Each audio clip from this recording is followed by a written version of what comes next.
Hi, I'm Lana Miller, and it's good to be with you again. Thanks for taking time to prepare and think with me about the study this week. The Incomprehensible Magnitude of God's Creation, Session 11. I don't think that this is an easy lesson, but it's an important one. While we can sit in awe of God's creation, as we did in the first lesson of this unit, we also recognize the sheer magnitude of this created world holds both wonder and at times things that are very difficult to comprehend. We've just spent almost 2 years in the midst of a pandemic. What do we do with this? How do we look at this part of creation? What do we do with the devastation and the destruction that's also part of our lives? On page 63, you're invited to spend some time talking with your class about their experiences with COVID-19. From the moment that they knew the country was shutting down, their emotions, priorities, and actions as a result.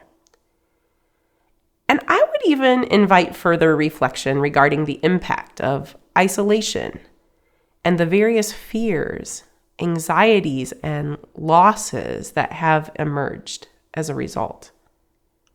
How do we acknowledge our own feelings about this time? This may be the first time that people have had a chance to actually share about this experience with others in this kind of setting. So be sensitive to the various expressions that people may share. Ugo suggests that after sharing, you sing together Kyrie eleison, Lord, have mercy. This song is on one part to recognize and validate our experiences, and on the other side to recognizes the choices that we make that have impacted this world. God, have mercy. Lord, have mercy. I would then read Job 38, 4 through 11, following Ugo's instructions for reading and questions on 64 and 65.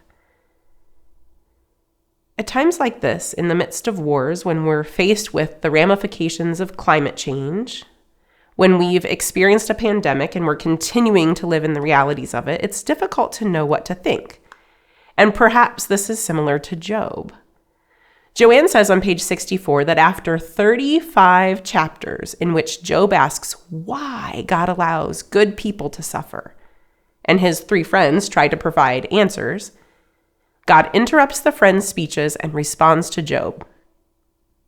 Not with an answer to his question, but with a speech about creation. She goes on to say on page 66 that God doesn't ignore the destructive power of storms and animals or the darkness of death, which is given a place in the created order. That God describes an ordered and beautiful world, but not a perfectly safe world.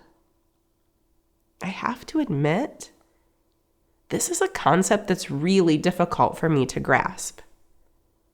But I think one that's central to this lesson. What do we do with this? An ordered and beautiful world, but not perfectly safe. How might you reflect together on this idea? As Ugo notes on page 65, in Job 38:11, God's question reminds Job of God's power to regulate potentially destructive forces. Who said, "Thus far shall the sea come and no farther, and here shall its proud waves be stopped"? God's trying to get our attention with this verse as well. How does this play with this idea of safety that we just talked about? Sometimes when tragedy strikes, we blame God. Why didn't God keep this from happening? But in the lesson today, we're being called to consider how overpopulation, overconsumption, and mismanagement can lead to devastation, not only for ourselves, but for all of creation. So what is our part in being better stewards of creation? What pause can we take to realize our impact impact on creation? And what small steps can we take in our daily lives? God describes an ordered and beautiful world, but not a perfectly safe world. When most of the world went into shutdown during the onset of COVID, I remember, maybe you do too, reports about the decrease in carbon dioxide emissions and other environmental impacts of humans staying in place. I wonder how we might work at making some changes that can bring a larger impact on our environment. I find it interesting on page 67, Joanne says that safety is gained by recognizing danger and finding limits.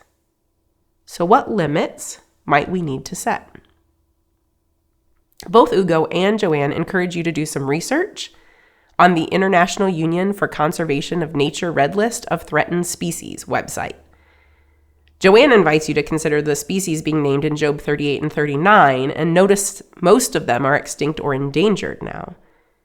Ugo suggests maybe you look at one or two endangered species that are listed and discuss some of the factors that contributed to their decline.